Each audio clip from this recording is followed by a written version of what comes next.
Bonjour à tous, bienvenue sur Top Miniature Automobile. Aujourd'hui, je vais vous présenter deux voitures de série qui ont marqué leur génération. Ceux qui connaissent s'en souviendront très bien, ceux qui ne connaissent pas encore vont découvrir. La voiture, je parle, la série c'est à eux de voir, mais la voiture, moi je vous présente la voiture. À savoir la Pontiac 1982, version kit et version car de la série Knight Rider K2000. Donc c'est Joyride qui avait sorti ça il y a une bonne quinzaine d'années, un truc comme ça. Et donc ces deux modèles sont vraiment très beaux. Alors je vous les ai mis là comme ça sur les boîtes, juste en présentation comme ça. Alors les deux boîtes reprennent un petit explicatif de la série, que ce soit kit ou car, avec un petit résumé de la série. Donc pour ceux qui connaissent, kit, c'est la voiture emblématique qui parle et qui conduit toute seule. Et car, c'est son jumeau maléfique, on va dire.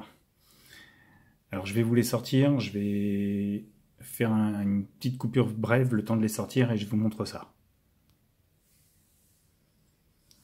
Et voici ces deux engins magnifiques que sont ces Pontiac Firebird de 1982. Alors, il y a un petit peu de poussière parce que chaque boîte possède une ouverture ici que l'on peut actionner, puisque sur chaque voiture vous avez un interrupteur, on va un petit peu de poussière, qui se trouve à ce niveau là. Je vais vous montrer après. Vous voyez, c'est un petit peu sale parce que ça prend la poussière par là. Donc il y a un petit interrupteur ici qui permet d'actionner la lumière rouge typique. Ça fonctionne, ça marche à pile. Alors, j'ai pas de pile dedans parce que je les avais enlevés à l'époque. Parce que je m'étais dit que ça va pas... Je m'en servirais pas avant un petit moment et j'avais pas envie que ça coule. Donc j'avais enlevé les piles. Alors, on va les dévisser.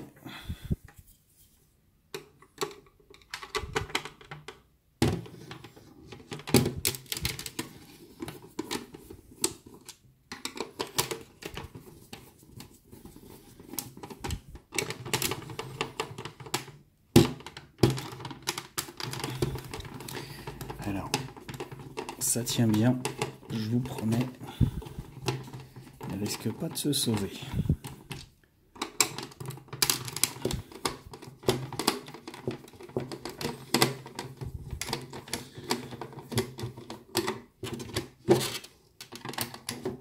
Et de une.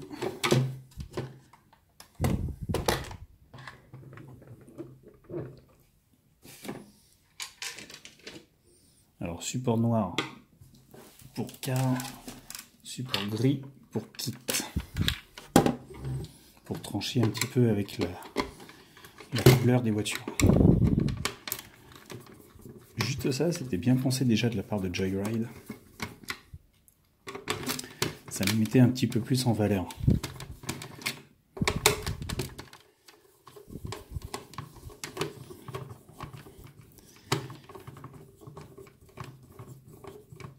Ça aussi, j'aurais dû couper le montage, c'est un petit peu long. Désolé.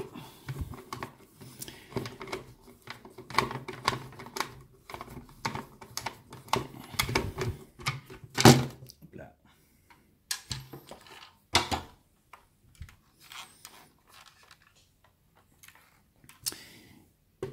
Elles sont magnifiques. Il n'y a pas d'autre terme pour décrire ces deux voitures mythiques. Alors, on va commencer par kit. Kit Pontiac Firebird, Transam noir mythique qui se conduit toute seule, puisque son concepteur l'a imaginé comme ça, et sert à Michael Knight,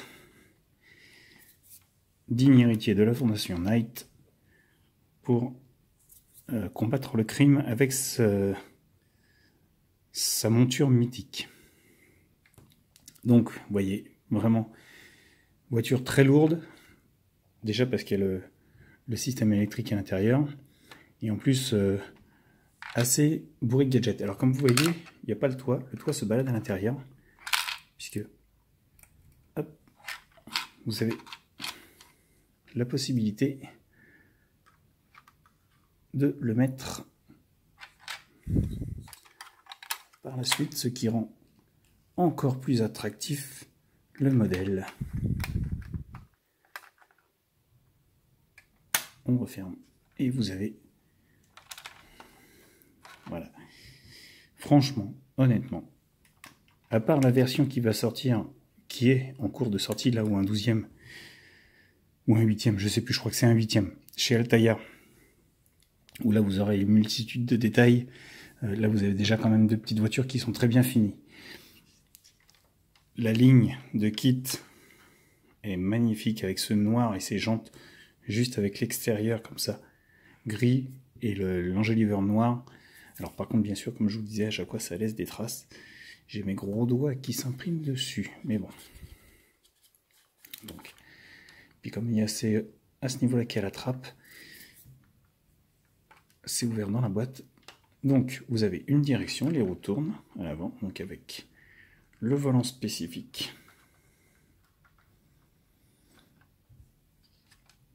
Vous avez donc le nez. Le nez, avec le signal ici, s'allume. On reprend la fameuse barre rouge qui va de gauche à droite et qui s'est actionnée par un interrupteur ici. Donc on appuie dessus et le signal s'allume. Alors là, il n'y a plus de piles dedans, hein. Les piles se trouvent là. Le réservoir sert, vous voyez, il y a les deux petites vis. Vous avez les piles à l'intérieur. Aucun fil apparent, tout est bien masqué. Franchement, rien à dire là-dessus. Donc pendant qu'on est en dessous, là vous voyez, il y a le train arrière, la ligne d'échappement, le bloc moteur, les triangles de suspension, la direction et le moulage du châssis. Tout est assez joli, faut le dire. Voiture qui coûtait à l'époque 64 € à l'époque, mais qui depuis a pris un petit peu de valeur. On la trouve un petit peu, mais il faut compter dans les 80-90 €. Alors c'est tout à fait, ça reste acceptable, hein, je dis pas le contraire. Mais après c'est une question de moyens et tout ça. Alors là vous me direz, il y a une petite chose bleue. C'est un interrupteur qui déclenche, vous me le demanderez, ceci. Pour ça, vous enlevez le demi-toit, vous enlevez la protection plastique, vous appuyez sur ce petit bouton bleu et vous avez théoriquement alors, un siège éjectable.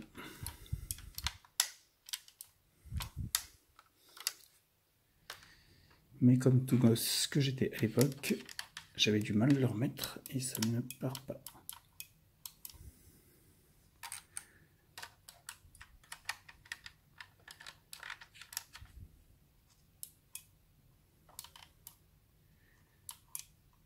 Ah non, c'est pas le siège.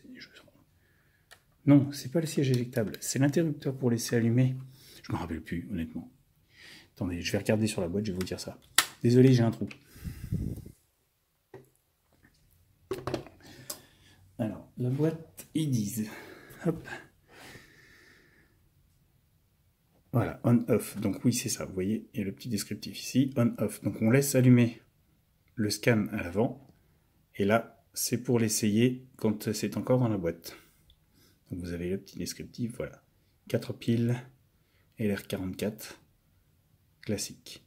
Et vous avez quand même le siège éjectable. Il faut juste que je me rappelle comment ça fonctionne.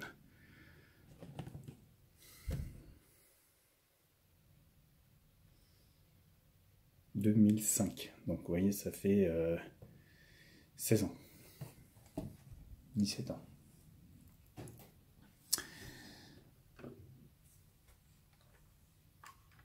Alors, on rouvre la portière, je ne m'en rappelle plus du tout. Je me rappelle plus du tout, je crois que c'est là. Il y a un système, je ne me rappelle plus comment ça marche. Donc peut-être avec Car, je vous montrerai avec Car. Mais avec Kit, j'ai du mal. J'ai dû casser le système. La ligne de la voiture est très jolie, comme on peut le constater. Hein. Il n'y a vraiment rien à dire. On est vraiment sur un très beau modèle.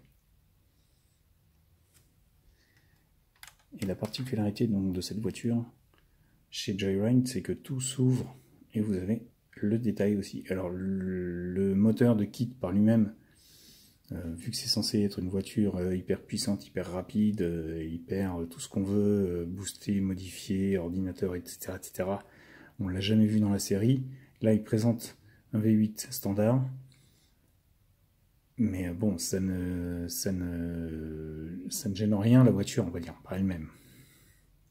Elle est vraiment bien détaillée. On voit les bocaux, on voit les collecteurs d'échappement, on voit le filtre à air, on voit l'alternateur, on voit quelques master vac, quelques petits détails intéressants.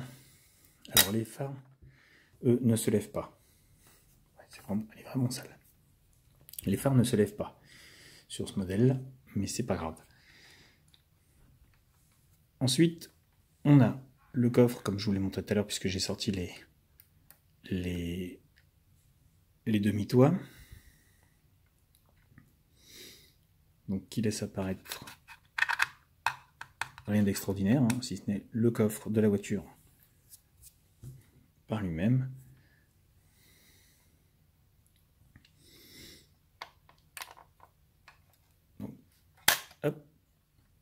C'était très bien pensé de la part de Joyride d'avoir fait tous ces ouvrants. On ne peut que applaudir la performance. Alors bien sûr, le problème de ces petites trappes sur la boîte, c'est que ça laisse vraiment entrer la poussière, c'est pas beau. Et donc le fameux intérieur typique du Knight Rider, avec le volant façon manche d'avion, le gros tableau de bord avec les écrans vidéo, tous les voyants, les manos, les écrans de contrôle, enfin tout ce qui faisait la beauté de la voiture et de la série, à savoir que l'on pouvait acheter ce tableau de bord, le kit complet pour préparer sa Pontiac 82 comme kit. Et il y en a plein à vendre d'ailleurs sur les sites. En vrai, hein, je parle. En miniature, on la trouve facilement plus chez Hot Wheels Elite actuellement. Celle-ci, on la trouve encore, comme je vous dis, dans les 80 € à peu près. Ce qui en fait une très belle voiture. Donc déjà, Pontiac, rien à dire. Firebird, rien à dire. K2000, encore mieux. Donc l'intérieur beige, typique du Knight Rider.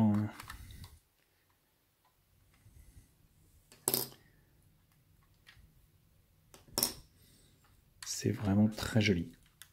Donc là, au plafond, c'est pareil, on voit au niveau du pare-brise encore les petits voyants, les petits boutons, les petits manos typiques de K2000.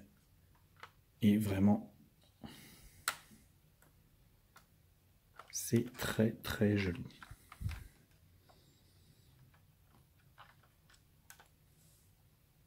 Ils avaient même fait pour la série la version cabriolet de Kit, pour ceux qui se rappellent, qui était magnifique aussi.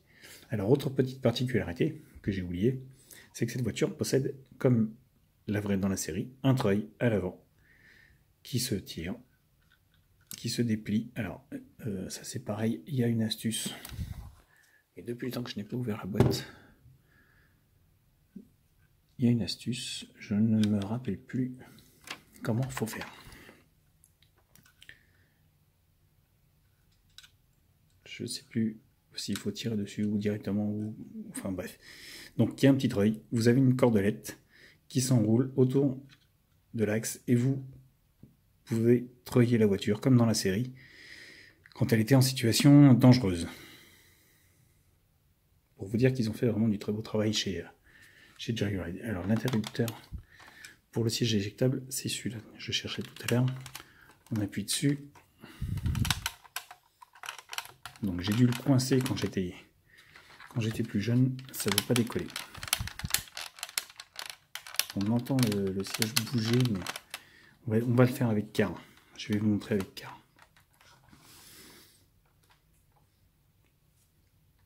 Alors le noir, ça laisse des traces, hein, ça là-dessus, je vous cache pas.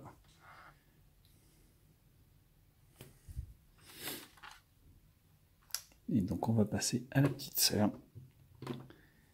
Enfin la petite sœur, la grande sœur, puisque Car était l'aînée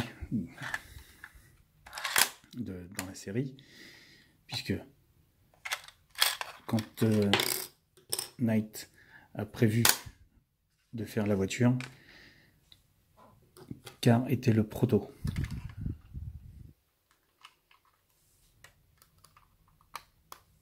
Donc là aussi, le T-top transparent qui laisse apparaître une voiture vraiment magnifique aux lignes des plus merveilleuses. Alors, moi, il y a un truc qui franchement me fait préférer Car à Kit, c'est la peinture de ton. Dans la série, Car est reconnaissable avec cette peinture grise en bas et noire au-dessus, qui lui va à ravir. Ça là-dessus, on ne peut rien lui enlever. C'est vraiment du plus bel effet.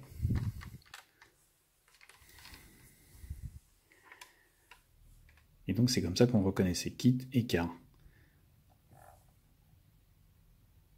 Donc là on voit la différence, par contre ce sont les deux clignotants à l'avant qui ne sont pas repris, où tous les feux sont blancs, pour justement ne pas trop jurer avec le gris.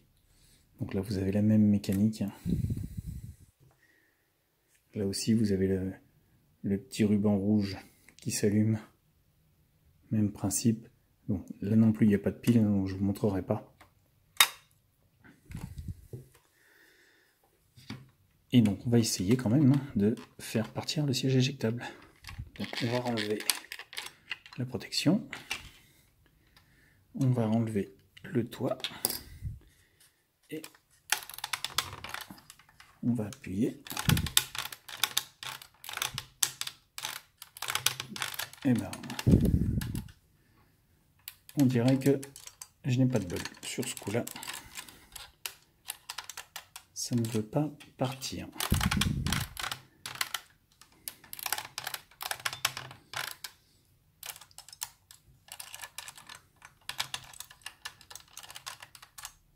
Bon, en soi ça fonctionne, hein, à la base.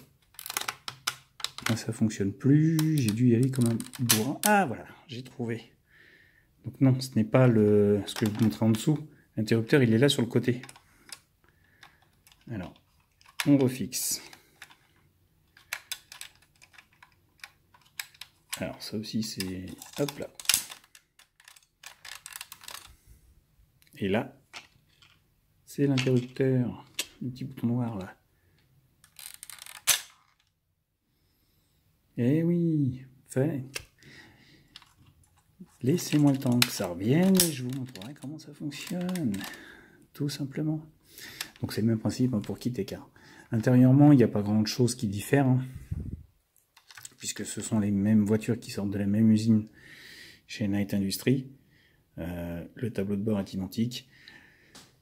Il y avait juste la particularité dans la série d'avoir les voyants au milieu quand la voie se faisait, qui n'était pas la même. Et le scan à l'avant, qui pareil, prenait, au lieu de partir de gauche à droite, partait des deux côtés et se rejoignait au centre. C'est une série qui, pour moi, ne vieillit pas. Alors, il y en a qui vont aimer, il y en a qui vont pas aimer, hein. Mais ça vieillit pas. tous les fans de K2000, comme moi, passeraient des heures à la regarder et ne se lasseraient pas. Déjà, juste pour les voitures. Bon, après, il y a que la dernière saison où j'ai un peu moins accroché parce que les cascades avant étaient réalisées par des vraies voitures. Et à la fin, c'était des maquettes qui faisaient les sauts, qui faisaient les doublages, entre guillemets. Mais bon, c'était quand même un peu limite au niveau des détails. Et c'était un peu dommage. Quand vous avez les deux voitures qui apparaissent à l'écran, Kit et Car, avec Michael Long. Alors Michael Knight, puisque Michael Long perd la mémoire sur une affaire et se retrouve avec la chirurgie esthétique dans la peau de Michael Knight. Et donc le jumeau maléfique de Michael Knight aussi avec une moustache est repris. Enfin, je vais pas vous raconter toute la série, hein, mais faites-vous une idée, regardez-la et vous comprendrez par vous-même. Honnêtement, moi c'était l'automobile qui m'intéressait, c'était le principe de la voiture qui se conduisait toute seule. Qui n'a jamais rêvé d'avoir une voiture qui se conduit toute seule? Ça c'est vraiment... comment dire? Quand on est un gosse et voir cette voiture arriver, quitte à la maison et hop, elle vous y emmenait, sans discuter, sans broncher. Bon, elle avait ses états d'âme, donc elle vous donnait un petit peu son avis sur beaucoup de choses. Mais c'était un petit peu le but aussi de faire communiquer les deux protagonistes, David Hasselhoff et la voiture. Ah, alors, comme je vous dis, hein, la question de goût se passe dans la voiture. Soit tout noir, soit noir et gris. Honnêtement, ben, pour moi, il n'y a pas... En look, il n'y a pas photo. C'est la noire et grise. Allez, je vous laisse et je vous dis à bientôt sur Top Miniature Automobile pour une nouvelle vidéo. Au revoir.